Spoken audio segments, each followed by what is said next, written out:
서문학교의 이야기입니다. 근데 서문학교에 그러면 떠오르는 이름, 그것은 바로 폴리갑이라고 하는 이름이죠. 폴리갑. 서문학교의 감독이었던 폴리갑. 그리고 폴리갑 하면 떠오르는 것이 바로 순교자라는 겁니다. 이 폴리갑은요, 초대교회 때만이 아니라 교회사 전체를 거쳐서 순교자로 가장 유명한 사람. 그러니까 순교자 그러면 대표적인 사람이 폴리갑이다 하는 것이죠.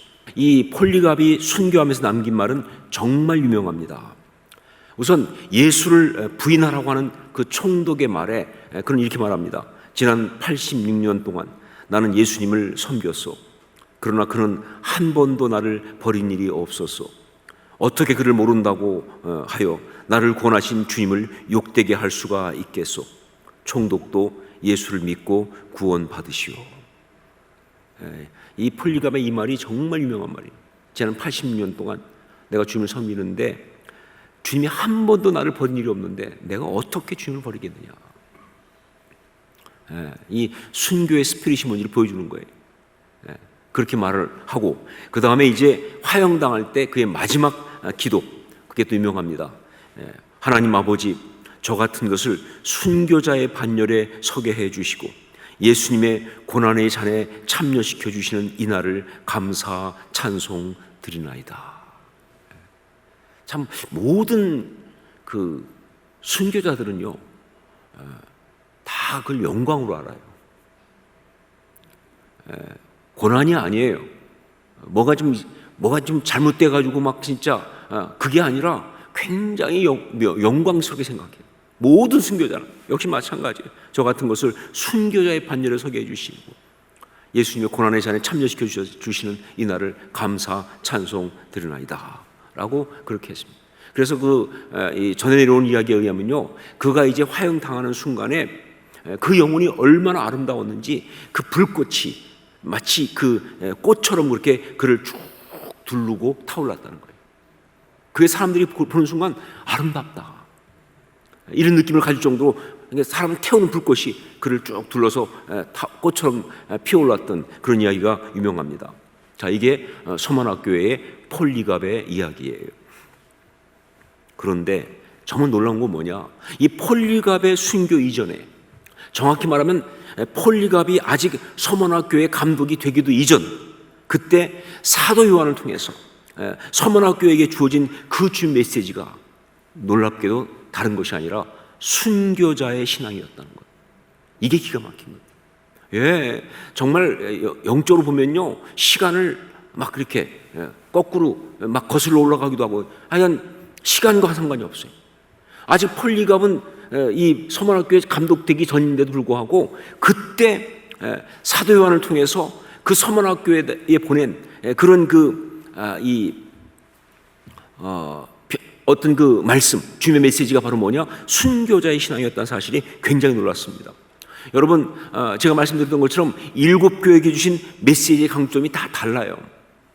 여러분, 교회는 각 교회마다 가지고 있는 정말 아름다운 영성이 있습니다. 그것이 열매를 맺는 거예요. 서문학교회는 참 놀라운 교회다. 보통 이 계시록의 수신자 7교회 중에서 서문학교회를 갖다가 가장 놀라운 교회로 꼽습니다. 이유는 빌라델비아 교회와 함께 칭찬만 있고 책망이 없다는 것 때문에 보통 얘기를 많이 해요. 그런데 제가 볼 때는 그것도 있지만 정말 서문학교회가 놀라운 이유는 뭐냐면 그 서문학교회에 주신 메시지가 바로 순교자적 신앙이라는 것 때문에, 순교자의 신앙이다 하는 것, 그리고 그들이 바로 그대로 살았다는 것, 이것 때문에 정말 놀라운 거예요. 왜냐하면요, 이 순교자의 신앙이라는 것은요, 특별히 종말론적인 상황에서는요 가장 강력한 신앙이에요. 이 순교자의 신앙은 종말론적 상황에서는 가장 강력한 신앙이에요. 그리고 가장 영광스러운 신앙입니다.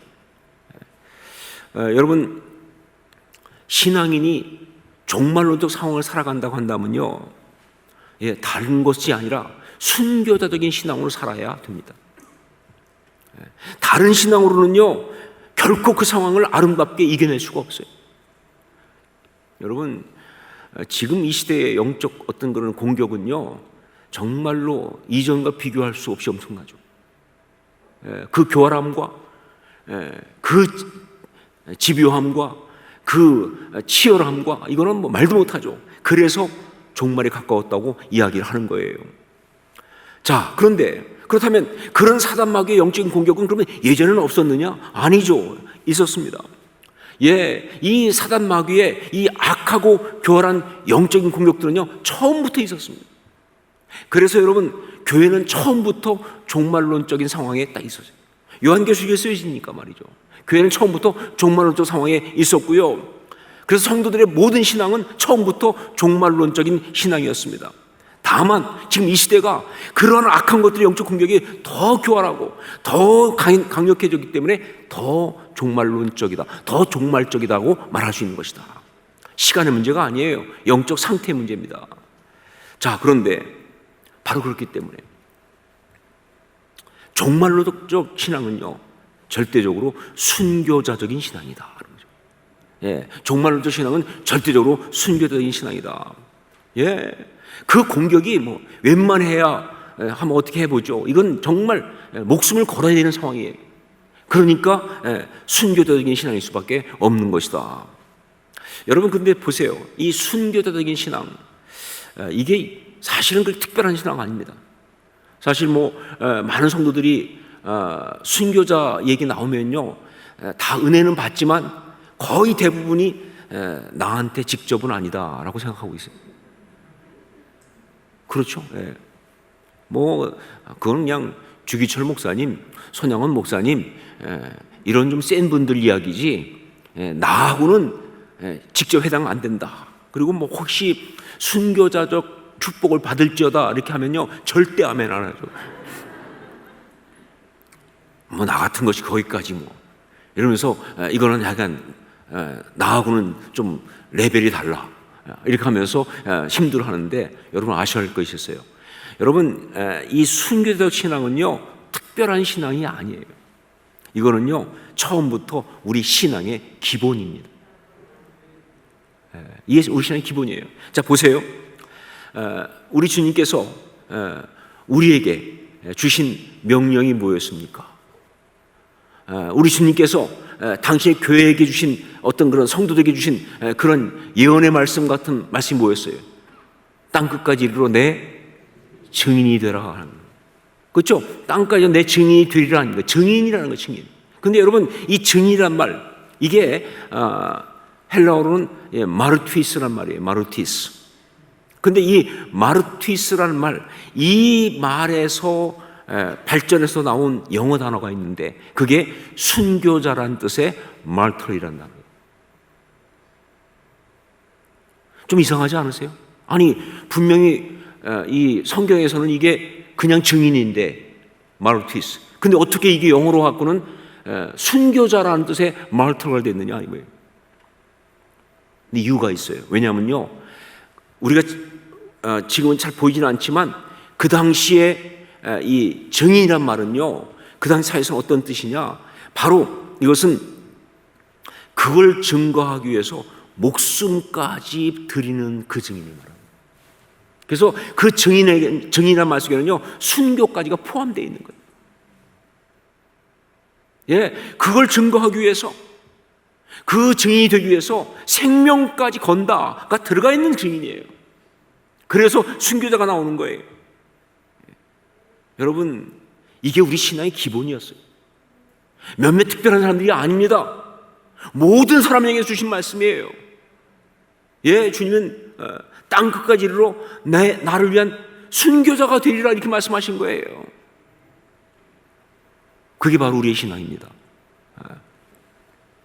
그 순교자적 신앙, 어떤 신앙인가? 이게 중요하죠. 우리 신앙이 그래야 하니까. 지금 이 시대 가운데 더욱더 그 순교자적 신앙은 어떤 신앙인가? 첫 번째, 부활의 신앙이 순교자적인 신앙입니다 하는 거죠. 부활의 신앙이 순교자적인 신앙이다. 우리 8절 말씀을 함께 읽겠습니다. 8절 같이 읽습니다. 서머나 교회 사자에게 편지하라. 처음이며 마지막이요 죽었다가 살아나신 이가 이르시되. 여러분, 제가 말씀드렸죠? 그 교회에 어떤 모습으로 주님이 나타나느냐가 굉장히 중요하다고. 그런데 서문학 교회는 어떻게 나타나셨어요? 처음이며 마지막이요. 그 다음에 왜? 죽었다가 살아나신 이로 나타나셨어요. 즉 부활하신 주님으로 그렇게 나타나신 거예요. 무슨 뜻이냐? 바로 순교자적인 신앙을 가지라고 이야기하면서 이 모습을 나타내는 것은 그 얘기입니다. 순교자적인 신앙은 바로 부활신앙이다 라는 걸 이야기해 주려고. 여러분, 그냥 죽음으로 끝나고 마는 것이라고 한다면, 아무리 감동적이고 아무리 비장하게 죽었어도요, 순교자의 죽음은 그냥 정말 그 절망일 수밖에, 그건 정말 실패일 수밖에. 그렇잖아요. 아무리 멋있게 막 감동을 많이 주고 그렇게 죽었다 할지라도 죽음으로 끝나고 마는 거라면, 그 순교자의 이야기는요, 그건 절망이죠. 그건 실패죠. 그건 허무함이죠. 그런데 여러분, 아니에요. 죽음으로 끝나는 것이 아닙니다. 우리의 신앙은요, 죽음으로 끝나지 않습니다. 부활의 역사가 있는 거예요. 바로 그것을 온전히 믿고 있는 신앙이, 그게 부활신앙이잖아요. 그러니까 부활신앙의 사람은요, 죽어도 죽는 것이 아니다 하는 것이죠. 여러분, 순교자의 신앙은요, 절대적으로 부활신앙이어야 합니다. 그래야 그 사망의 공격 앞에서 흔들리지 않을 수가 있어요. 그래야 그 사망 속으로 당당히 걸어 들어갈 수가 있어요.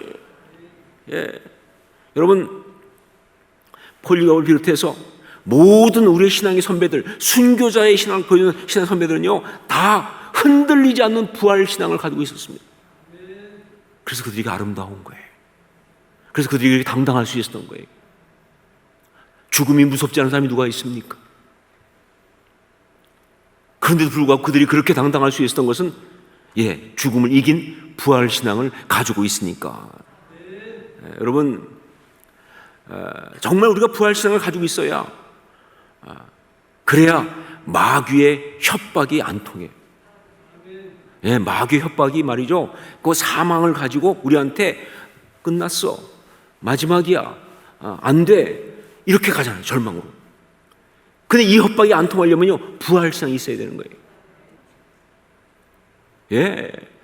여러 가지 뻥을 치면서 거짓을 말하면서 상황을 과장하면서 감정 자극하면서 우리한테, 그러니까 끝 하고 돌아왔을 때 거기에 그냥 절망하고 무너지는 사람은 신앙인이 아니죠. 근데 부활신앙의 사람은요, 그걸 우습게 뒤집어 버립니다. 그런데 이래도 내가 찬송을 하면 어떡할 건데? 아니, 그러면 내가 하나님 앞에서 내가 이렇게 내가 영광을 올려드릴 건데, 그러면 어떡할 건데? 여러분, 그게 부활신앙입니다. 마귀의 그 강력한 유혹을 우습게 만들어버리는 것이 바로 부활신앙입니다. 마귀의 그 사망의 협박을 정말 아무것도 아닌 걸 만들어버리는 것이 바로 부활신앙입니다. 그걸 비웃을 수 있는 게 부활신앙이에요. 여러분, 그게 바로 종말론적 신앙입니다. 순교자 신앙은요, 바로 부활신앙을 가져야 합니다. 자, 두 번째, 부활신앙이라는 것은 어떤 것이냐? 껍질이 아닌 본질의 신앙이 순교자적인 신앙이다 하는 거죠. 껍질이 아닌 본질의 신앙이 순교자적인 신앙이다 하는 것이죠. 우리 9절 말씀을 함께 읽겠습니다. 9절 같이 읽습니다. 내가 내 환난과 궁핍을 알거니와 실상은 내가 부요한 자니라. 자칭 유대인이라 하는 자들의 비방도 알거니와 실상은 유대인이 아니요 사탄의 회당이라. 자, 여기서 사용되고 있는 그 말 중에 실상은 이라는 말이 있죠. 이게 굉장히 아주 본질을 꿰뚫는 그런 단어입니다. 무슨 얘기냐? 보이기는 그렇게 보이지만, 겉으로 볼 때는 그런 것 같지만, 그러나 사실은 아니다, 본질은 그렇지 않다, 이런 메시지예요. 실상은. 여러분, 바로 순교자적인 신앙은 바로 뭐냐? 본질을 추구하고 그 본질 위에 있는 신앙입니다. 보이는 것, 현상, 그게 아니라 실상은 그 본질을 추구하고 그 본질 위에 서 있는 신앙이에요. 예, 참 생명은 무엇인가? 참 행복은 무엇인가?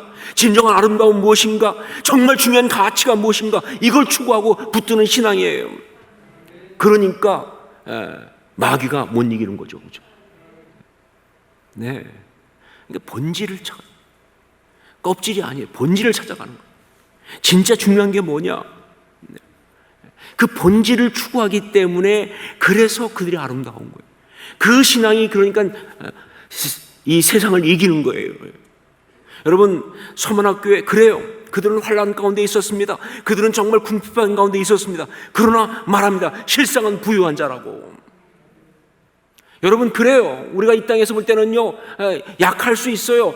정말 가난할 수 있어요. 정말 아무것도 아닌 것처럼 볼지 몰라요. 그러나 하늘 생명책에 이름이 기록된 하나님 나라의 놀라운 일을 소유한 그러한 엄청난 하나님의 사람인 줄로 믿습니다.